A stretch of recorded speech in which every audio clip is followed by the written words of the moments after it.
Ladies and gentlemen, welcome back to a brand new episode of the No ID podcast. This is season 8, ladies and gentlemen, where we're interviewing a comedian, a published author, creative, actor, writer, producer. I don't know how many hats this man has right now, but I came across them through a friend. I followed his Instagram and I became instantly hooked.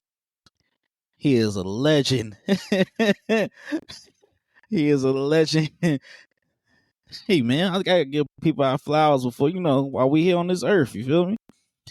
The one and only Ghetto Rache. On. Man, how you? Well, we was talking earlier off the camera, man. I just want to know, like, how did you come up with the name Ghetto Rache? I hope I pronounced that right. You said it right. I got the shirt on too, just so people can see it. Ghetto Rache, spelled GhettoRauchi. Ghetto Rache rhymes with Liberace, except I ain't gay. Nothing against that, but I do wear a robe on stage, by the way. But the name Ghetto Rache, man. I came up with that name when I was coming out with my comedy special. But let me tell you the history about it behind that. I had a homeboy I was in the military with. We good friends, and anytime we were hanging out and we saw something crazy or ghetto, like we would say N-word Rache, nigger Rache. That's what we would say. So I knew I couldn't name my comedy special nigger Rache. So Right. I said, I'm going to name it Ghetto Rache. And that's how I came up with the name Ghetto Rache. And then I decided to also call myself that Ghetto Rache on stage because my comedy is raw, unfiltered, truth serum type, and that represents Ghetto Rache. So that's how I came up with the name Ghetto Rache. It was by default because I didn't want to, name my comedy special N-word Rache or nigger Rache. I didn't want to do that. So, and then I didn't want to make white folks uncomfortable when they had to say it. So I said, because I know they would be like, in the word Rache, so that's why I named it that, man, and that's how I got it. Definitely, man. So how long have you been doing comedy? I'm glad you asked. August 24th of this month will make 8 years. So make 8 years. And how did you get your start? Was it like, did you start when we started 8 years ago? So was that military time, or did you start after the military? I started way after the military. Yeah, I started way after the military. I went to an open mic at this place called the Second Wind. There was a bar in Carrboro, North Carolina. I never forget. I went on a Wednesday night, I believe. And the week before, I had went up to another mic just to see how it was, right? So the next week, I made my mind up I was going to go to that open mic. And that day, man, it was something that kept saying, like, pushing me to get to that stage. I didn't get no cold feet. I won't come up with no excuses. It was almost like I had a appointment I had to go to, and I had to be there. And that was the feeling. So I the whole day was just like, you going to this mic, you going to this mic. So I wrote down some jokes on a napkin that day, man. And I never forget that day. It was just unlike any other day I experienced. It was just, something was just like making me go like, you got a destination to get to. So, like I said, I wrote some jokes on a napkin. I wrote like 5, 6 jokes, right? So I get there, man. I get there kind of, I guess I was the last comic to get there. Ain't nobody there but white folks, white people, that's it. I'm the only black person, I go last. So I get up on stage, Rome, and I'm telling these jokes, and then white folks looking at me like this. Like, Negro, you better get us a laugh. I mean, I'm going joke after joke. I'm thinking this stuff supposed to be funny. Nobody's laughing. So I get to my last joke, right? And I say a little small prayer. I say, God, I'm going to say this joke. And if nobody don't laugh, I'm taking my black ass off the stage. I never do it again. Never tell nobody I tried. I said this real vulgar joke. And these 2 white boys I know to this day bust out laughing in the back. I looked up at God. I said, I found my audience. And I've been doing it ever since. You prayed to God with a raunchy joke. All right. I sure did. I said, hey, I sure did, man, because I was like, people say I'm funny, and I'm getting up there thinking, when you do stand up for the first time, we're really mimicking and imitating what we think other comedians do. I know it was Correct. like that for me. Nobody tells you. You just say, "Hey, it's open mic, go try it." Nobody really talks to us before we go on stage. You know what I'm saying? Like really prep us. And I'm just going off what I thought they did on regular television. What I seen the famous people do. And man, I get up there, man. I'm talking. I mean, when I say quiet, it was quiet. It was almost like I was in court in some little small redneck town, and they just gonna decide my fate. They was not laughing. They were just looking at me. I mean, all of them, the comedians, everybody. They were just like this. I say a joke, stop. I say a joke, stop. I was like, you talking about uncomfortable? And I'm like, and I'm going through these jokes. I'm like, I know this funny because I said it in real life. I said, God, man, I said, look, hey, they don't laugh and get the hell off this thing. I told that joke, man, and I was glad they laughed, man, because had they not laugh, I don't know if I'd still be doing stand up. But knowing me, I would have came back again anyway. But that laugh, I was hooked after that. I was like, I'm good, go, I'm good. I had a similar experience recently. Oh, really? Recently, and that's the joke I sent you in my in your DMs. Yeah. And it's more to it is the white rooms that I've been to. This is when I learned about universal jokes.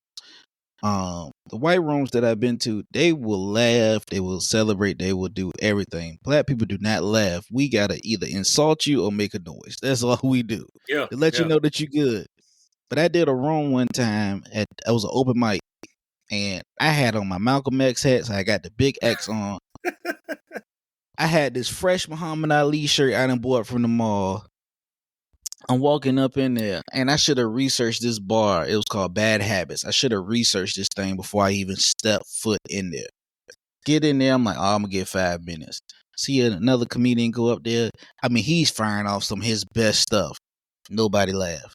I get up there, start telling jokes. Nobody laughed. What pissed me off was I came out of it. Like I left. I didn't stay for no more or nothing. I came out there, bitch, and the white lady came up to me and said, "You're so hilarious. You're so funny." But when I was walking through from the bar to the car, I just saw nothing but red MAGA hats. I was like, yeah, I done pissed off this crowd so bad. Oh, wow.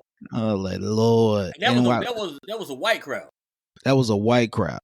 The black crowd, we got another open mic out here in Virginia Beach, Jam Cafe. Bro, Kevin Hart, Mike Epps can come up there and do a whole 4-hour special. You would not get no laughs. They're interested. You crack jokes, they cracking crab legs. That's what they doing.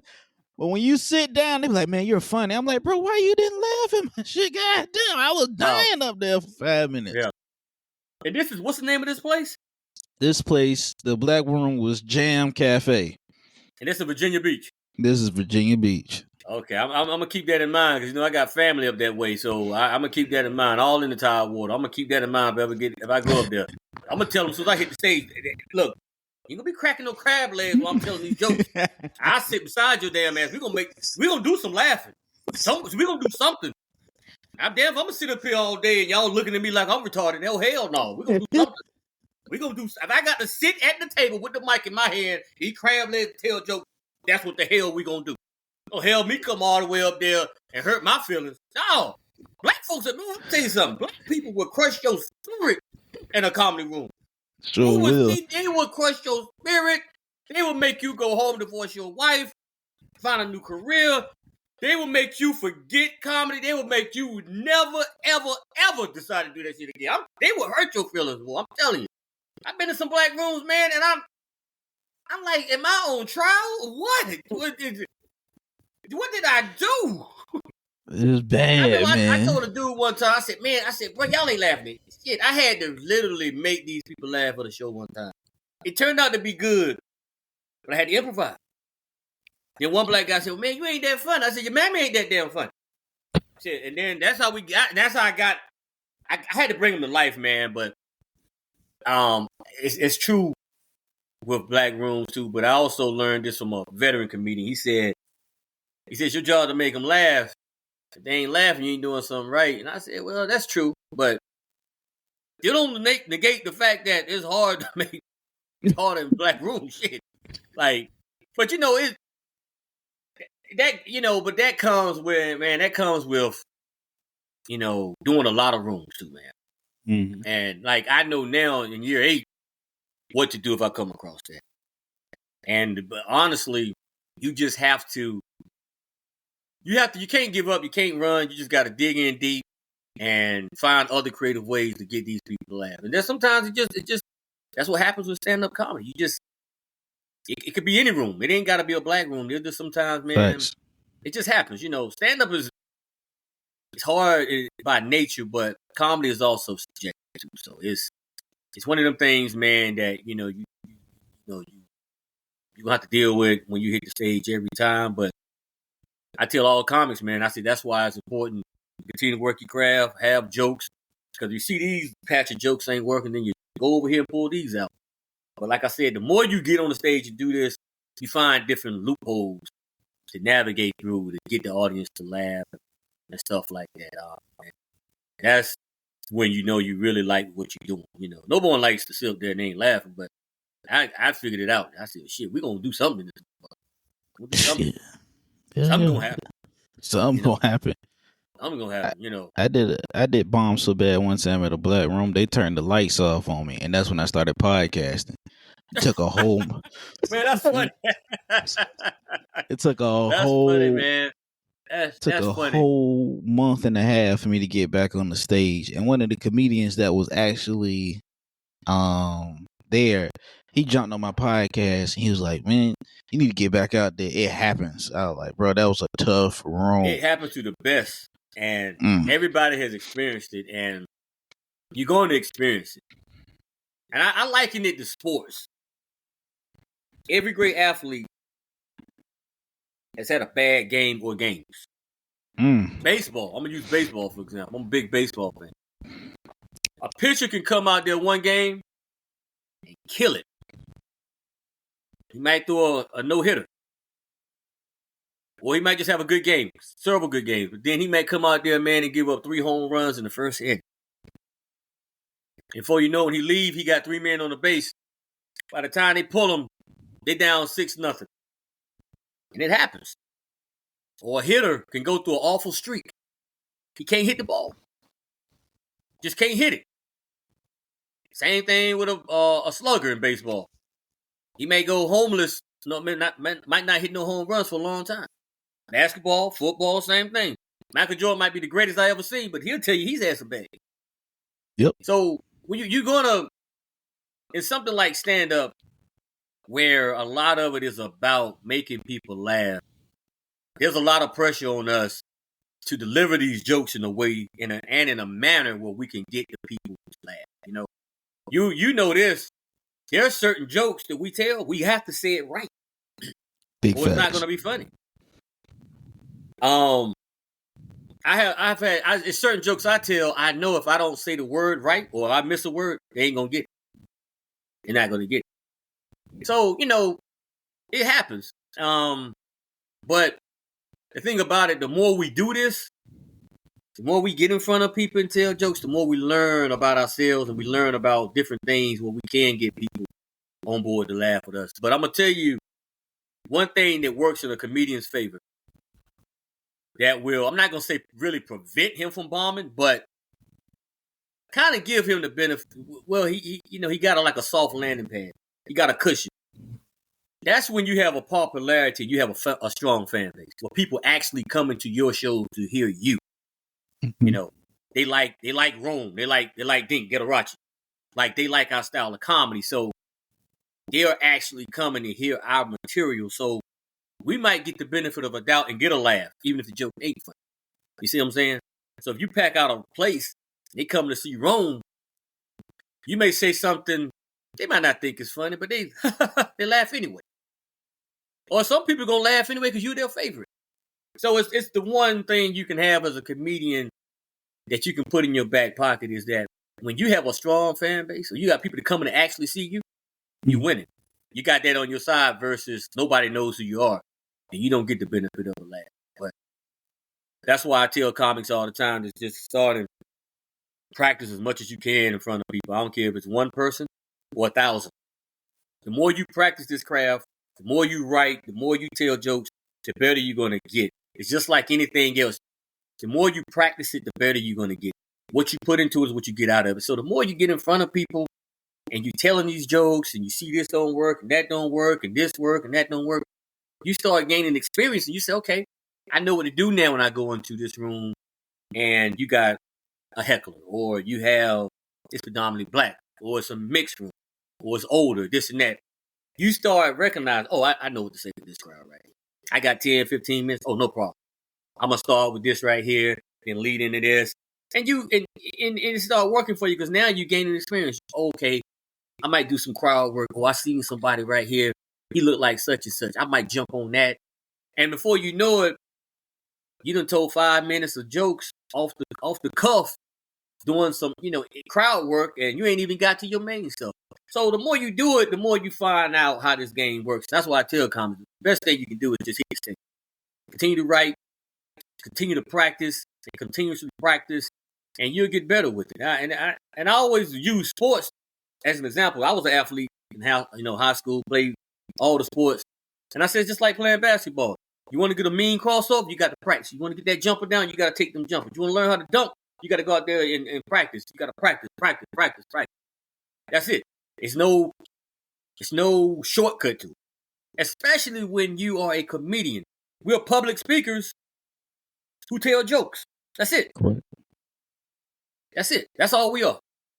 And the more you tell jokes in front of people, the better you're going to become. So that's the ultimate way you win. You get better with stand-up and you avoid the pitfalls of a bombing. It's going to happen, but who gives? Who cares? Shit. Bombing, you ain't going to die. It ain't real bombing. Hell, you just didn't do good that day. Shit. Yeah, man. Out here, I go to a safe space. It's called the Performance Playground. I go every Thursday. Okay. When I started, I went to comedy school at the Funny Bone here, $250, 6 weeks. But then I went to the Performance Playground. It's $5 every Thursday, so I get the bomb there. But when I go out there, I kill so much. And for comedians, like you was giving advice about that. One of the methods I use for any type of crowd reaction or interaction or anything like that, I not pause. I put the TV on mute when I watch a stand-up special. It could be the same stand-up special.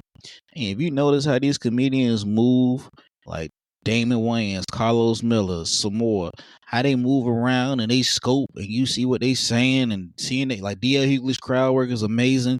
TK Kirkland, I'm watching the hell out of it, but I'm watching it on mute. And it's weird, but if you see how they hold the mic, who they looking at, you know they're going to say something off the rip. So it's just a little method I do. But when it comes to jokes, I go to the safe space. Sometimes I got a voice recorder I walk around the house with. I start reciting my jokes just like that. But you got to read that room. That room is the most important thing because you think you got like a bomb 10-minute set, but it didn't really connect with your room. So if you ain't paying attention to that room that's in there, you gonna float. You ain't gonna sink or swim. You gonna float across, but it's not gonna be what you want it to be. That's just how I feel. I'm glad, man. You said two things that's very important, man. The first thing you said, you walk around with a recorder. That's great. I do that too. I actually record my jokes on audio, and then I say it, like I read it out loud, right?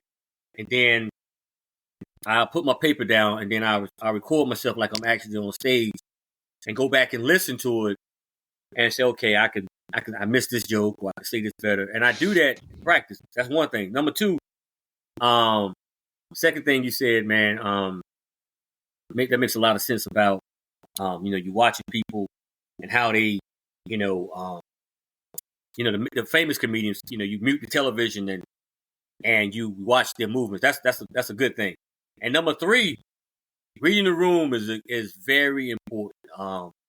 And this is something else I learned, is whenever you got a show, depending on how many jokes you have, you should always have an extra set of jokes you may have to use, because the room might not be, the people's in the room, your jokes might not coincide with those people.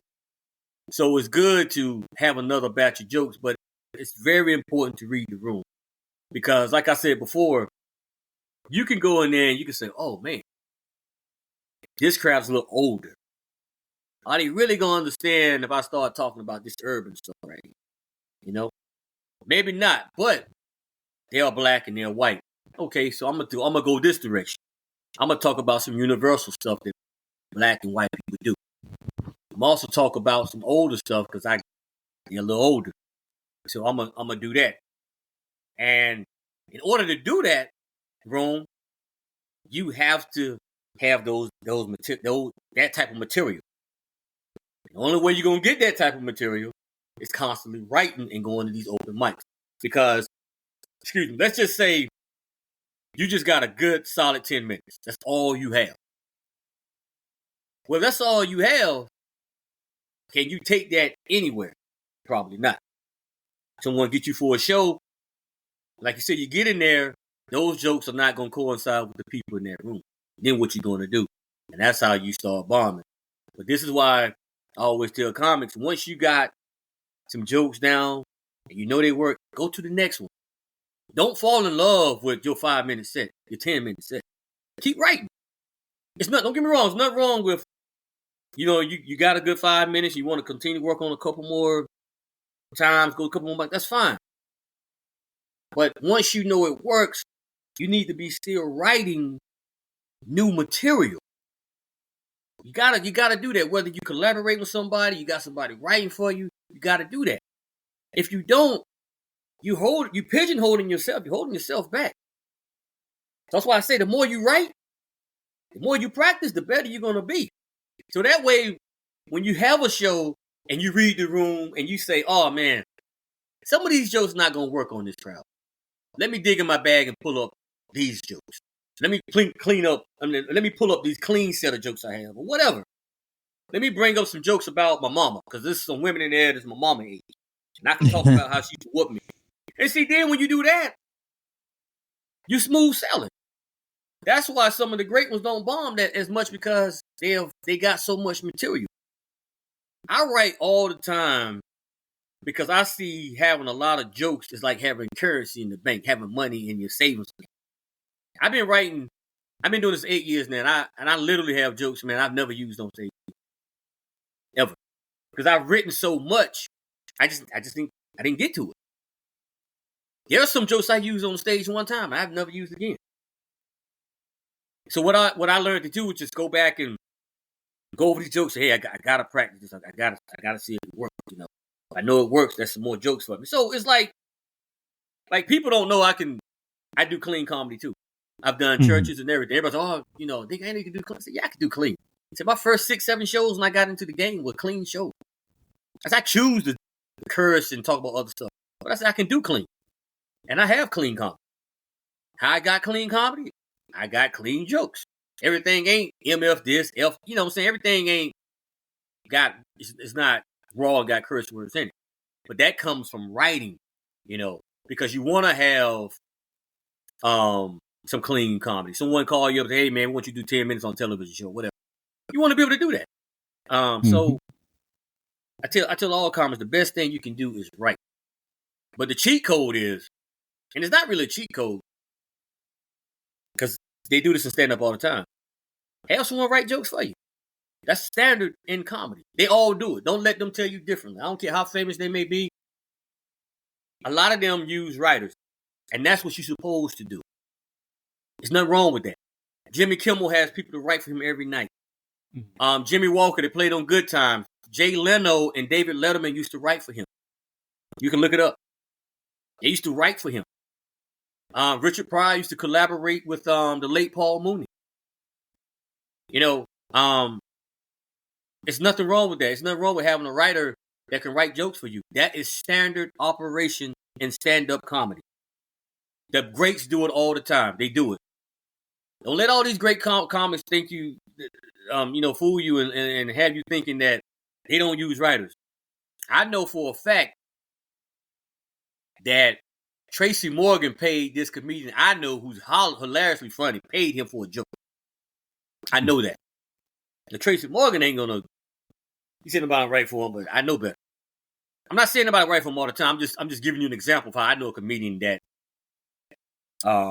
gave a joke to Tracy Morgan. Tracy Morgan paid. It happens all the time. Yes, these famous comedians have no problems saying, "Hey, Rome, I give you $1,000, $1,500 for this, for these 5 minutes of jokes." It happens all the time. So I'm saying that to say is that collaborate with other writers. Write. People come up to me all the time want to write for me. All the time. And I use them. I write my own jokes too, but I also got writers too. So I'm not above saying that. That's part of the industry. That's part of the game. And to me, it's why wouldn't I take it? You know? Sometimes it's not funny, but I'm like, hey, I can make it funny. You know? So that's just more material. Go to the mics and work on it, and that's more money in the bank. That's it. How did this comedy special come about? Because you're on Amazon Prime with it, right? How did that come to fruition with? The guy who produced it, Ty Banks. Ty Banks had recorded this guy named Mike Miller. You know Mike Miller here in Raleigh? Mm-hmm. Okay. No other. No, yeah, Mike Miller. Yeah, we call him Mike Miller. Well, I was on Mike Miller's first. I wasn't on his special, but they filmed it at Good Nights, and I was part of the show. And I did like 5-6 minutes, something like that. So after the show, Ty came up to me and said, "Hey, man, think you want to, when you want to record your special?" I said, I hadn't thought about it. He said, "I know you got the material. You funny." He said, "Just set a date." That was in November. Matter of fact, I can tell you the exact date that was. Mike Miller recorded his comedy special the day before Thanksgiving in November 2017. So that nighttime, I had that discussion, and I told Ty, I said, "I get back with you and give you a date." So I got back with Ty, and I did mine on February 24th, 2018. But how it happened, Ty came out to me and said, "Man, let's go ahead and do your special." I put it on Amazon Prime. And I did 30-something minutes. I actually could have did an hour, but that was my first time doing it. So I just did. He said, "You do at least 30. I did 33 minutes. And that's how it came to fruition. Ty Banks reached out to me. We was already doing stuff together anyway, because I'm the host of the Liquor House Comedy Show. But he came up to me and said, "Hey, man, let's go ahead and shoot your special. I seen you in action. You're funny. I know you got the material." I said, "Yeah, let's do it." That's how it happened. I'm glad you said the 30 minutes thing. Because most of the specials I watch are on Max, and I see a lot of them now pivot towards that shorter time frame. Well, back then you would get an hour special. If you got like a Dane Cook pay-per-view special, you would got like 2-3 hours. But you see that 30 minutes thing going, and then you see now the shorts and the reels and are going more viral than the actual 2-3 minute skit. So yeah, that you were actually ahead of the market with that one. So yeah. Well, honestly, man, people got short attention span. Like I said before, when you're a comedian, just look at us as public speakers that's telling jokes. And also, you probably can relate to this when it comes to pastors. A lot of pastors would tell you that they used to have these long sermons in church, black churches specifically. But they started noticing people, they would start losing the audience. So their church members in the speech. The longer it was, people just would zone out. So what happened is, I think with the stand-up, as humans, we don't want long no more. We want short. We want something that's quick. So 30 minutes is fine. Because whether I'm preaching, I'm giving some information, or I'm telling jokes, I have to be interested. How can I be interested for an hour? How can I be interested for 45 minutes? How can I be interested for 30? Why not shoot for 30? And I think what's happening with the human development, everybody attention span is no longer like it used to be. We want quick. That's why when you do reels, Facebook would tell you to keep it. They want you to keep it under 60 seconds for a reason, because research has shown that's how long people attention span is, and 60 seconds is the max. I've even read where it's if you can do 30 seconds reels, that's even better, because that way they can put advertising on and everything. Because our attention spans are getting less and less now. So I'm fine with 30 minutes watching somebody versus an hour. Now, would I love to see an hour with Dave Chappelle and them? Absolutely, because I've seen it. But I'd be content with 30 minutes, to be honest with you. I'd be content with 20 minutes. You know? And I think that's where as humans, I think that's where we're going, because our attention spans are short. Like if you put any reels or videos on Facebook, you go to the analytics part, it'll show you the retention span of the people that watch it. 17 seconds they watch, 25 seconds. How many watch it for this amount of seconds? And if you watch it, you'll see, let's say it's a 60-second video. You'll see how it tails off when so many people watch the full video. Unless it's something really, really funny. But you'll see how it tails off. Yeah. Because our attention spans are just, I don't know what it is. It's just, people don't want to sit there all day now, you know? No. Yeah. So, if you think about it, sometimes less is more. I mean, there are some specials, man. I love these comics, and they kill it for an hour, but I would probably be fine if it was 30 minutes. I ain't gonna sit there and lie. Yeah. I think, it's just like church, man. The best sermons have always been, you can have a long sermon and kill it, but you can still just be as impactful if it's 35 minutes or 40 minutes. Yeah. I see you do a lot of promoting about Tubi, too. Yeah, I do. That's because I'm on Tubi. That's our Netflix. I'm not gonna lie. And for people out there, I make jokes about Tubi, but if you really look at it, it's a blessing, right? Because you got more black creators going towards the Right. Tubi.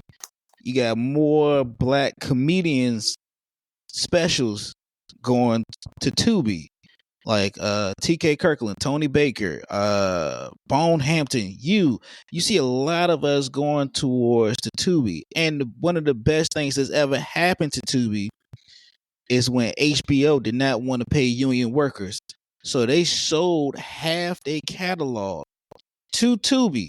So stuff like Lovecraft Country, the new Space Jam, they went over to Tubi. Right. So it actually brought in a different audience of it. So how has Tubi been for you? Because you have two apps that I've seen cater towards. There's Tubi, and some people don't know about this one, Crackle. Yeah, I know Crackle. about Crackle. Yeah. Mm-hmm. How has Tubi been? Because it's been a movement since the pandemic, or probably before the pandemic, the lockdown. I'm glad you brought up Tubi, because the guy Ty Banks who puts all his stuff on Tubi, had been talking about Tubi for years before it got popular with black people. So when he would tell these comedians about recording Liquor House comedy and putting it on Tubi TV, a lot of black people would say, "Oh, it ain't on Netflix," blah blah blah blah blah. Well, lo and behold, just like I knew what happened, Tubi was going to blow up. Tubi was already popular before the pandemic. But once the pandemic hit, everybody was home. And everybody liked free. Tubi TV is free. Once that happened, black people caught on to it. And once black people caught on to it, Tubi became even bigger in black people's minds, even though Tubi was already a big deal. So by Ty putting all this stuff on there, and now he has the eyeballs of the black people, it's really helped a lot of us who's already on Tubi, like myself. Because I'm the host of the Liquor House comedy show. A lot of people see me on that. I'm in two of the best movies on Tubi TV, two crime urban dramas, Messy and Hit a Lick 2. I'm the main character in Hit a Lick 2. And it's done wonders for my career. And it's opened up other doors, because I'm getting offered a lot of different things, because so many people see me on Tubi now, whether I'm doing stand-up comedy or they see me playing a serious role as a gangster in Hit a Lick 2. So it's really helped me out a lot, because Now black people, our people, they see, oh man, Tubi's the real deal now. And you know how black people are. Once they deem something to be worthy in their eyes, then it's a real deal. Even though Tubi had always been the real deal, but it has really helped me out tremendously in stand up and in the acting world because I'm getting offered a lot of different things. I'm getting stopped in the streets. People, hey man, aren't you this guy? You know, wear the robe on the stage. Aren't you the guy that played in this movie? Blah blah blah. I'm getting producers to hit me up, want me to be in movies and stuff. So it's been a blessing, and I'm glad. I'm happy for it because you know, I'm working with a great guy in Ty Banks who we just finished another movie, about to start another movie. All this gonna be on Tubi, and it's really helping me build my brand as a comedian, as an actor, and I absolutely love it. I love it too, man, because there's a lot of us just on there, just producing and putting these movies out here. And the one thing I don't like is when I hear black people say, "Oh man, this must be some type of Tubi movie," as if Tubi is a black-owned network. But even if it is, why would you want to down a network that's putting black people on there and giving these black people the visibility that they need? And I think that's some of the most ignorant shit ever is to downplay something where you see a lot of people of color that look like you that's on there. Is every movie on Tubi outstanding from, you know, no, but it's a platform where you can watch people that look like yourself on there. And just act like every single solitary movie on Tubi is awful, is pathetic. It's almost like saying if it's black, it's not good. And that's the one negative I hate when I see people on social media like to make negative comments about Tubi because they trying to associate it with, oh, if it's on Tubi, it's a black movie and it's probably not that good. And that pisses me off because there are a lot of black movies on Tubi that are, the acting is good, the technical part is good, the plots are good, everything about it is good. So when I hear black people say that, man, I take offense to it because you're putting down your own race of people when you shouldn't be doing that anyway. You know, you can find in white movies that got bad acting, bad technical stuff. Okay, so it's not just a racial thing. You can pick any movie, I don't care who makes it, based off their color, and you can find something negative about it. But I hate when I hear black people say that, oh man, this must be a 2B movie. That ain't, and I hate that. I don't know if black people recognize that some of us are just programmed to hate anything that black people do. But aside from that negative stuff, I absolutely love being on Tubi, man. It's the best thing ever. It's a blessing. And to be a part, to know a guy who I grew up with that has helped my comedy and acting career is nothing but a blessing from God. And I pray, I thank God every day that I'm in this position. I'm humbled by it. I don't take it for granted. And I'm just happy to be in the space that I'm in right now, you know, as an actor / comedian. You know, and then also to be on a platform like this to talk about it more, who's also another black man, to help, you know, raise exposure for whatever you're doing too. Yeah, man. I see. Let me just jump onto Tubi. They have Tubi originals. Yes. And I'm talking about shows and movies. They have live television. They had I watched this movie Cinnamon with one of my favorite comedians in there, Damon Wayans. It was a great movie. And I'm like, well, this is a Tubi original. And it's because you know how social media works. A lie will spread further than the truth. Yes. I say, if you would just sit there and just watch this stuff, like you're up there. Murder Pain is up there. I forgot his name, but he played Biggie Smalls in the Notorious movie. He's killing it. Man Robinson. Is like that. You do get some movies and some shows. You're like, all right, this is it. But you also got some. That's internet, but you also get white movies and shows. It's like, man, all right, that shit shouldn't even be out neither. You know what I mean? Right. But Tubi, in my opinion, and I'm not trying to put no other network down. Tubi, in my opinion, has surpassed the Netflix because. Thank you. I've been saying this. I have been saying this, and people think I'm crazy. I'm like, no. Go back to what I said earlier. Tubi had been out for a long time, for a while. When Ty Banks was telling people about Tubi and how great it was and all the exposure you can get, a lot of comedians didn't understand it. They didn't get it because, once again, black people thought Netflix was the big deal because they saw that as a lot of value. You know what I'm saying? So I had to educate these people and say, listen, they were running Tubi ads on TNT network, all these other major network sports shows and everything. So I'm like, how is it a Rudy Poo, network? And I've always knew this was going to happen because it's free. People love free. And that's why you got all these shows on there, because Tubi is a big deal. That's why they bought half the catalog from HBO. And as long as it's free, people gonna watch it. And that's why I'm glad you said that. That's why I'm so glad that you brought that up. Tubi is just as big as Netflix. People just don't understand that. They don't. Netflix algorithm is horrible in some aspects. I don't have Netflix. I ain't had Netflix in over a year because I was finding out that I couldn't find nothing, but I'm paying $9.99 at the time, and then you can't share the password and stuff like that. Let me tell you how much Tubi means to me. I ain't gotta put my login in, my password in. I ain't gotta put no complicated password with 13 special characters in there. And I got stuck in some rabbit holes in there. But it reminds me, and I'm older. I'm a little older than what people think. It reminds me back then when Stars had those like different networks, but it was Stars Black. Yeah, when they used to have Stars Black. That's what Tubi reminds me of.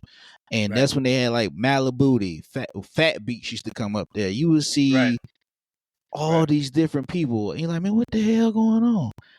And that's what it was. That's really what it was. It's opened up so many doors. I've seen so many stand-up specials in my eyes that have been better than the ones that's on the bigger networks. And these are from other comedians. Like I knew Tubi was definitely pivoting somewhere when I saw that the LOL network by Kevin Hart come up there. When he put LOL network up, that's Kevin must see something that we ain't tapped into. Yeah, well, it's free, and if it's free, everybody likes free.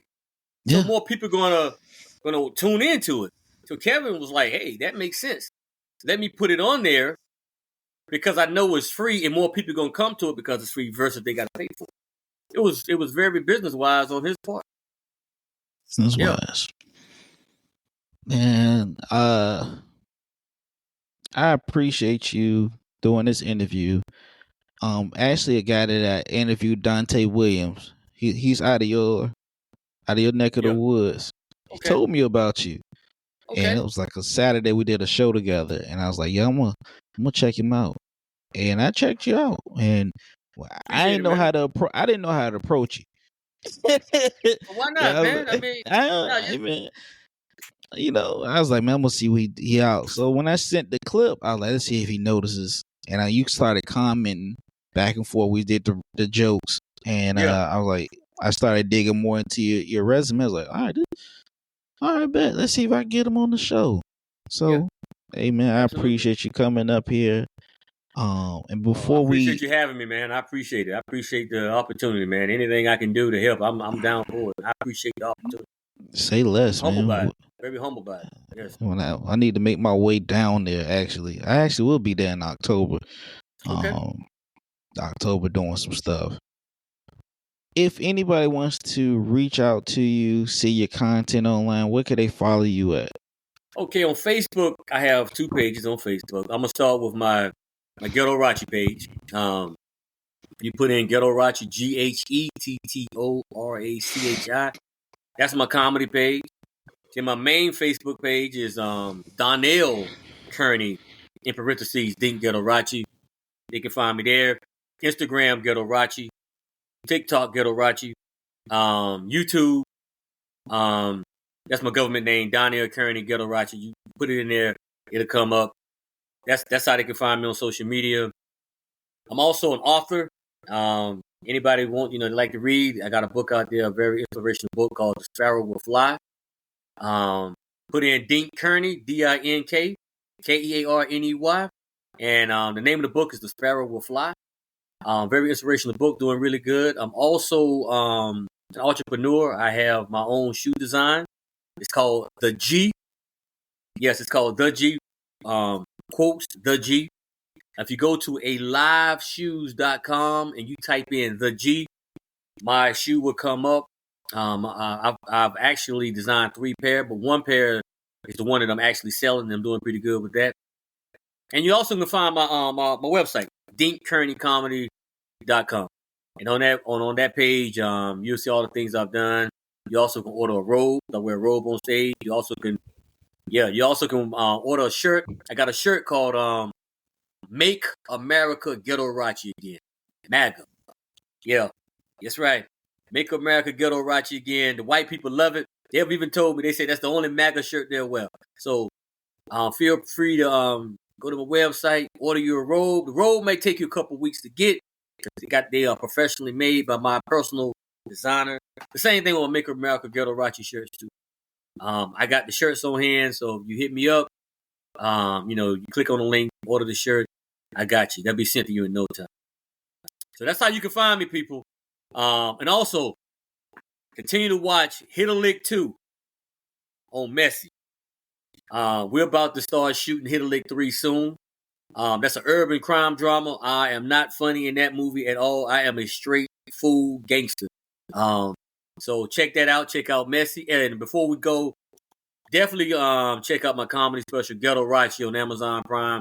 I appreciate the support. It's actually one of the best comedy special in terms of the ratings on Amazon Prime. So I want to thank all my fans and people out there who've been supporting.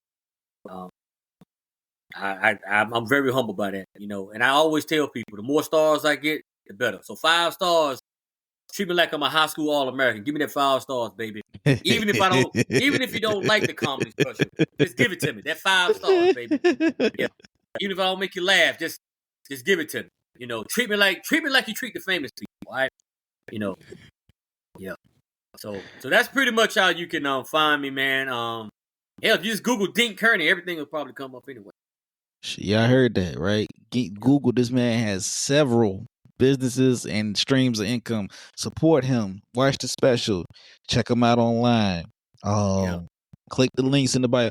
I promise you would not be disappointed. I thought he was gonna have the robe and the hat on today for the interview.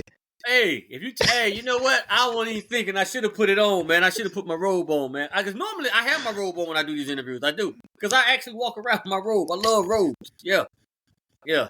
Hey, you guys, man, check me out, Comedian Rome. That's on Instagram, Twitter, and Rome Davis on Facebook.